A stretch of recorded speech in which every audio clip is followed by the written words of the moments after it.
मुंशी प्रेमचंद जी की एक और कहानी, शिकारी राजकुमार। मई का महीना और मध्याह्न का समय था। सूर्य की आंखें सामने से हटकर सिर पर जा पहुंची थी, इसलिए उनमें शील न था। ऐसा विदित होता था मानो पृथ्वी उनके भय से थरथर कांप रही थी। ठीक ऐसा ही समय एक मनुष्य एक हिरण के पीछे उन्मत्त चाल से घोड़ा फेंके चला आता था।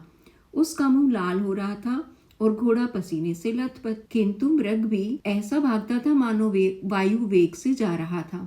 ऐसा प्रतीत होता था कि उसके पद भूमि को स्पर्श नहीं करते। इस दौड़ की जीत हार पर उसका जीवन निर्भर था। पछुआ हवा बड़े जोर से चल रही थी। ऐसा जान पड़ता था मानो अग्नि और धूल की वर्षा हो रही हो। घोड़े के नेत्र रक्त वर्ण हो रहे थे और अश्वारोही के सारे शरीर का रुधिर उबल सा रहा था, किंतु मृग का भागना उसे इस बात का अवसर न देता था कि अपनी बंदूक को संभाले। कितने ही ऊख के खेत, ढाक के वन और पहाड़ सामने पड़े और तुरंत ही सपनों की संपत्ति की भांति अदृश्य हो गए। क्रमशः मृग और अश्वारोही के बीच अधिक अंतर होता जाता था कि अचानक मृग पीछे की ओर मुड़ा। सामने एक नदी का बड़ा ऊंचा कगार दीवार की भांति खड़ा था। आगे भागने की राह बंद थी और उस पर से कूदना मानो मृत्यु के मुख में कूदना था। हिरण का शरीर शिथिल पड़ गया। उसने एक करुणा भरी दृष्टि चारों ओर फेरी, किंतु उसे हर तरफ मृत्यु ही मृत्यु दृष्टि गोचर होती थी। अश्वारोही के लिए इतना समय बहुत था। उसकी बंदूक से गोली क्या छुटी, मानो मृत्यु के एक महाभयंकर जय ध्वनि के साथ अग्नि की एक प्रचंड ज्वाला उगल दी। हिरण भूमि पर लौट गया। मृग पृथ्वी पर पड़ा तड़प रहा था और अश्वारोही की भयंकर और हिंसा प्रिय आंखों से प्रसन्नता की ज्योति निकल रही थी। ऐसा जान पड़ता था कि उसने असाध्य साधन कर लिया है। उसने पशु के शव को नापने के बाद उसके सींगों को बड़े ध्यान से देखा और मन ही मन प्रसन्न हो रहा था कि इससे कमरे की सजावट दूनी हो जाएगी और नेत्र सर्वदा उस सजावट का आनंद सुख से भोगेंगे। जब तक वह इस ध्यान में मग्न था, उसको सूर्य की प्रचंड किरणों का लेश मात्र भी ध्यान न था, किंतु जो ही उसका ध्यान उधर फिरा, वह उष्णता से विहिल हो उठा और करुणापूर्ण आंखें नदी की ओर डाली। लेकिन वहां तक पहुंचने का कोई मार्ग न दिख पड़ा और न कोई वृक्ष ही दिख पड़ा जिसकी छांव में वह जरा विश्राम करता। इसी चिंता अवस्था में एक दीर्घकाय पुरुष नीचे से उछलकर कगारे के ऊपर आया और अश्वारोही उसको देखकर बहुत ही अचंभित हुआ। नव आगंतुक एक बहुत ही सुंदर और हर्षपृष्ट मनुष्य था। मुख के भाव उसके हृदय की स्वच्छता और चरित्र की निर्मलता का पता देते थे। वह बहुत ही दृढ़ प्रतिज्ञ, आशा निराशा और भय से बिल्कुल बेपरवाह सा जान पड़ता था।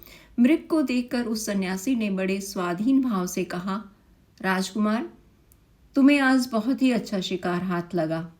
इतना बड़ा मृग इस सीमा में कदाचित ही दिखाई पड़ता है। राजकुमार के अचंभे की सीमा न रही। उसने देखा कि साधु उसे पहचानता है। राजकुमार बोला, जी हाँ, मैं भी यही ख्याल करता हूँ। मैंने भी आज तक इतना बड़ा हिरण नहीं देखा, लेकिन इसके पीछे मुझे आज बहुत हैरान होना पड़ा। सन्यासी ने दयापूर्वक कहा, निसंदेह तुम्हें दुख उठाना पड़ा होगा। तुम्हारा मुख लाल हो रहा है और घोड़ा भी बेदम हो गया है। क्या तुम्हारे संगी बहुत पीछे रह गए? इसका उत्तर राजकुमार ने बिल्कुल लापरवाही से दिया, मानो उसे इसकी कुछ चिंता न थी। सन्यासी ने कहा, यहाँ ऐसी कड़ी धूप और आंधी में खड़े तुम कब तक उनकी राह देखोगे? मेरी कुटी में चलकर जरा विश्राम कर लो। तुम्हें परमात्मा ने ऐश्वर्य दिया है, लेकिन कुछ देर के लिए संन्यास आश्रम का रंग भी देखो और वनस्पतियों और नदी के शीतल जल का स्वाद लो। ये कहकर सन्यासी ने उस मृग के रक्तमय मृत शरीर को ऐसी सुगमता से उठाकर कंधे पर धर लिया मानो वह एक घास का गट्ठा था और राजकुमार से कहा, मैं तो प्राय कगार से ही नीचे उतर जाया करता हूँ, किंतु तुम्हारा घोड़ा संभव है ना उतर सके, अतः एक दिन की राह छोड़कर 6 मास की राह चलेंगे। घाट यहाँ से थोड़ी ही दूर है और वहीं मेरी कुटी है। राजकुमार सन्यासी के पीछे चला। उस सन्यासी के शारीरिक बल पर अचंभा हो रहा था। आध घंटे तक दोनों चुपचाप चलते रहे। इसके बाद ढालू भूमि मिलनी शुरू हुई और थोड़ी देर में घाट आ पहुंचा। वहीं कदम कुंज की घनी छाया में, जहां सर्वदा मृगों की सभा सुशोभित रहती, नदी की तरंगों का मधुर स्वर सर्वदा सुनाई दिया करता, जहां हरियाली पर मयूर थिरकते, कपोत आदि पक्षी मस्त होकर झूमते, लता द्रुम आदि से सुशोभित सन्यासी की एक छोटी सी कुटी थी। सन्यासी की कुटी हरे भरे वृक्षों के नीचे सरलता और संतोष का चित्र बन रही थी। राजकुमार की अवस्था वहां पहुंचते ही बदल गई। वहां की शीतल वायु का प्रभाव उस समय ऐसा पड़ा जैसा मुरझाते हुए वृक्ष पर वर्षा का। उसे आज विदित हुआ कि तृप्ति कुछ स्वादिष्ट व्यंजनों ही पर निर्भर नहीं है और न ही निद्रा सुनहरे तकियों की ही आवश्यकता रखती है। शीतल मंद सुगंध वायु चल रही थी। सूर्य भगवान अस्पताल को प्रयाण करते हुए इस लोक को तृषित नेत्रों से देखने जाते थे और सन्यासी एक वृक्ष के नीचे बैठा हुआ गा रहा था, उधो कर्मन की गति न्यारी। राजकुमार के कानों में स्वर की भनक पड़ी। उठ बैठा और सुनने लगा। उसने बड़े बड़े कलावंतों से गाने सुने थे, किंतु आज जैसा आनंद उसे कभी प्राप्त नहीं हुआ। इस पद ने उसके ऊपर मानो मोहिनी मंत्र का जाल बिछा दिया। वह बिल्कुल बेसूध हो गया। सन्यासी की ध्वनि में कोयल की कूक सरीखी मधुरता थी। सम्मुख नदी का जल गुलाबी चादर की भांति प्रतीत होता था। कुल उदय की रेत चंदन की चौकी सी दिखती थी। राजकुमार को यह दृश्य स्वर्गीय सा जान पड़ने लगा। उस पर तैरने वाले जल जंतु ज्योतिर्मय आत्मा के सदृश दिख पड़ते थे, जो गाने का आनंद उठाकर मत से हो गए थे। जब गाना समाप्त हो गया, राजकुमार सन्यासी के सामने बैठ गया और भक्ति पूर्वक बोला, महात्मन, आपका प्रेम और वैराग्य सराहनीय है। मेरे हृदय पर इसका जो प्रभाव पड़ा है वह चिरस्थायी रहेगा। यद्यपि सम्मुख प्रशंसा करना स्वतः अनुचित है, किंतु इतना मैं अवश्य कहूंगा, यदि मैं गृहस्थी के बंधन में न पड़ा होता तो आपके चरणों में पृथक होने का ध्यान स्वप्न में भी ना करता। इसी अनुराग अवस्था में राजकुमार कितनी ही बातें कह गया जो कि स्पष्ट रूप से उसके आंतरिक भाव का विरोध करती थी।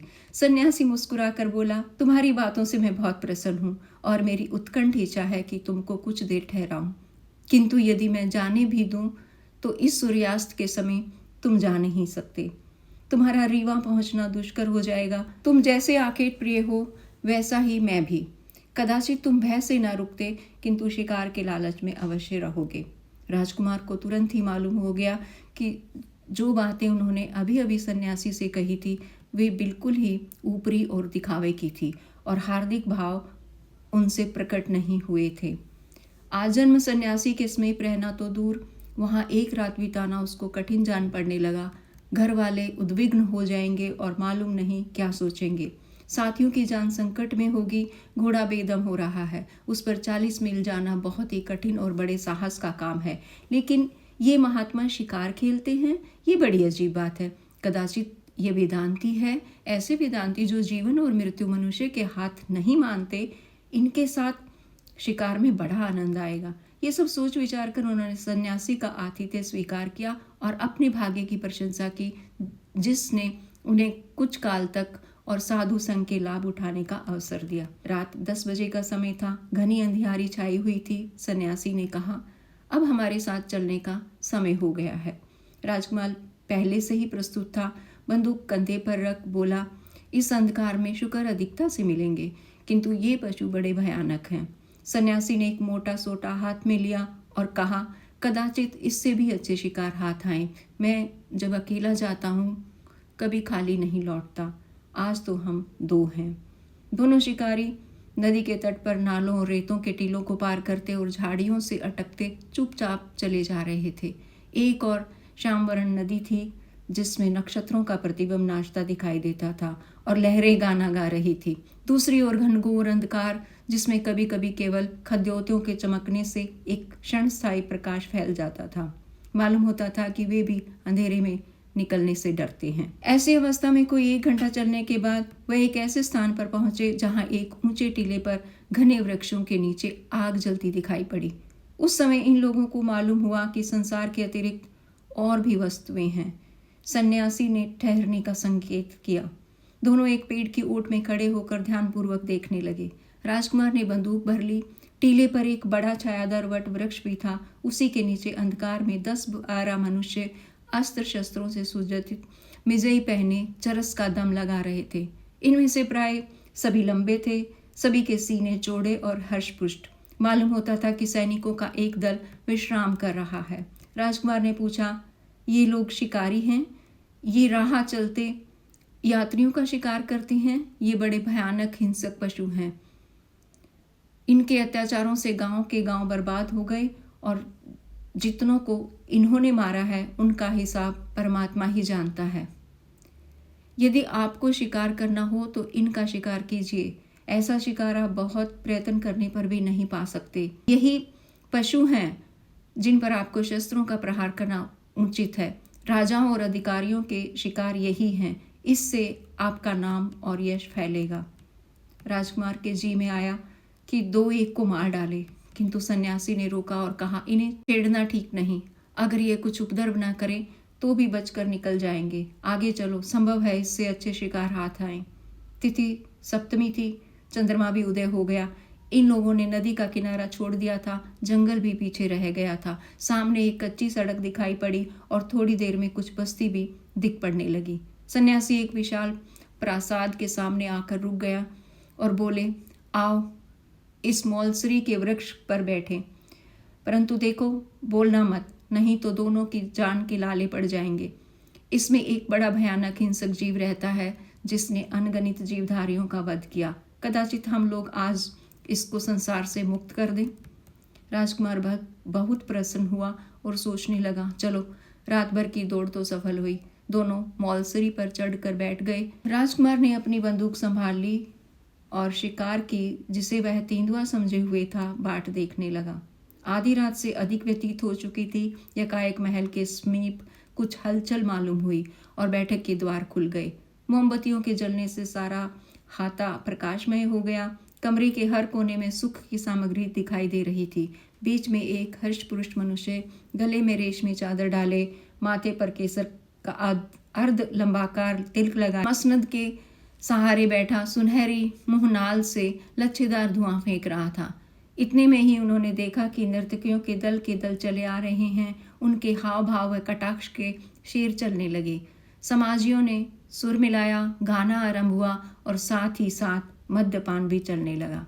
राजकुमार ने अचंभित होकर पूछा, ये तो बहुत बड़ा रईस जान पड़ता है। सन्यासी ने उत्तर दिया, नहीं, ये रईस नहीं है, एक बड़े मंदिर के महंत हैं, साधु हैं, संसार का त्याग कर चुके हैं, संसारिक वस्तुओं की ओर आंख नहीं उठाते, पूर्ण ब्रह्म ज्ञान की बातें करते हैं। ये सब सामान इनकी आत्मा की प्रसन्नता के लिए है। इंद्रियों को वश किए हुए इन्हें बहुत दिन हुए। सहस्र सीधे सादे मनुष्य इन पर विश्वास करते हैं, इनको अपना देवता समझते हैं। यदि आप शिकार करना चाहते हैं तो इनका कीजिए।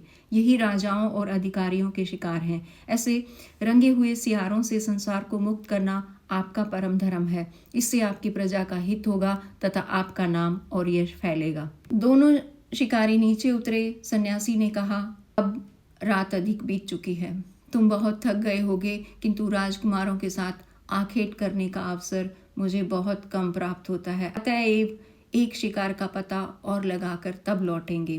राजकुमार को इन शिकारों में सच्चे उपदेश का सुख प्राप्त हो रहा था। बोला, स्वामी जी, थकने का नाम न लीजिए। यदि मैं वर्षों आपकी सेवा में रहता तो और न जाने कितने आखेट करना सीख जाता। दोनों फिर आगे बढ़े। अब रास्ता स्वच्छ और चौड़ा था। हाँ, सड़क कदाचित कच्ची ही थी। सड़क के दोनों ओर वृक्षों की पंक्तियां थी। किसी किसी आम्र वृक्ष के नीचे रखवाले सो रहे थे। घंटे भर बाद दोनों शिकारियों ने एक ऐसी बस्ती में प्रवेश किया जहाँ की सड़कों, लालटेनों और अटालकियों से मालूम होता था कि बड़ा नगर है। सन्यासी जी एक विशाल भवन के सामने एक वृक्ष के नीचे ठहर गए और राजकुमार से बोले, ये सरकारी कचहरी है। यहाँ राज्य का बड़ा कर्मचारी रहता है, उसे सूबेदार कहते हैं। उनकी कचहरी दिन को भी लगती है, रात को भी। यहाँ न्याय सुवर्ण और रत्नादिकों के मोल बिकता है। यहाँ की न्यायप्रियता दरवे पर निर्भर है। धनवान दरिद्रों को पैरों तले को चलते हैं और उनकी गुहार कोई भी नहीं सुनता। यही बातें हो रही थी कि यकायक कोठे पर दो आदमी दिखलाई पड़े। दोनों शिकारी वट की ओट में छिप गए। सन्यासी ने कहा, शायद सूबेदार कोई मामला तय कर रहे हैं। ऊपर से आवाज आई, तुमने एक विधवा स्त्री की जायदाद ले ली है। मैं इसे भली भांति जानता हूँ। ये कोई छोटा मामला नहीं है। इसमें 1 सहस्त्र से कम पर मैं बातचीत करना नहीं चाहता। राजकुमार ने इससे अधिक सुनने की शक्ति न रही। क्रोध के मारे नेत्र लाल हो गई। यह जी चाहता था कि इस निर्दयी का अभी वध कर दूं, किंतु सन्यासी ने रोका। बोले, आज इस शिकार का समय नहीं है। यदि आप ढूंढेंगे तो ऐसे शिकार बहुत मिलेंगे। मैंने इनके कुछ ठिकाने बतला दिए हैं। अब प्रातःकाल होने में अधिक विलंब नहीं है। कुटी यहाँ से अभी 10 मील दूर होगी। आइए शीघ्र चलें। दोनों शिकारी 3 बजते बजते फिर कुटी में लौटे। उस समय बड़ी सुहावनी रात थी। शीतल समीर ने हिला हिलाकर वृक्षों और पत्तों की निद्रा भंग करना आरंभ कर दिया था। आध घंटे में राजकुमार तैयार हो गए। सन्यासी में अपनी विश्वास और कृतज्ञता प्रकट करते हुए उनके चरणों पर अपना मस्तक नवाया और घोड़े पर सवार हो गए। सन्यासी ने उनकी पीठ पर कृपापूर्वक हाथ फेरा, आशीर्वाद देकर बोले, राजकुमार, तुमसे भेंट होने से मेरा चित्त बहुत प्रसन्न हुआ। परमात्मा ने तुम्हें अपनी सृष्टि पर राज करने के हेतु जन्म दिया है। तुम्हारा धर्म है कि सदा प्रजा पालक बनो। तुम्हें पशुओं का वध करना उचित नहीं। दीन पशुओं के वध करने में कोई बहादुरी नहीं, कोई साहस नहीं। सच्चा साहस और सच्ची बहादुरी दीनों की रक्षा और उनकी सहायता करने में है। विश्वास मानो, जो मनुष्य केवल चित्त विनोदार्थी जीव हिंसा करता है वह निर्दयी घातक से भी कठोर हृदय है। वह घातक के लिए जीविका है, किंतु शिकारी के लिए केवल एक दिल बहलाने का सामान। तुम्हारे लिए ऐसे शिकारों की आवश्यकता है जिसमें तुम्हारी प्रजा को सुख पहुंचे। निःशब्द पशुओं का वध न करके तुमको उन हिंसकों के पीछे दौड़ना चाहिए जो धोखाधड़ी से दूसरों का वध करते हैं। ऐसे आकेट करो जिससे तुम्हारी आत्मा को शांति मिले। तुम्हारी कीर्ति संसार में फैले। तुम्हारा काम वध करना नहीं, जीवित रखना है। यदि वध करो तो केवल जीवित रखने के लिए। यही तुम्हारा धर्म है। जाओ, परमात्मा तुम्हारा कल्याण करे।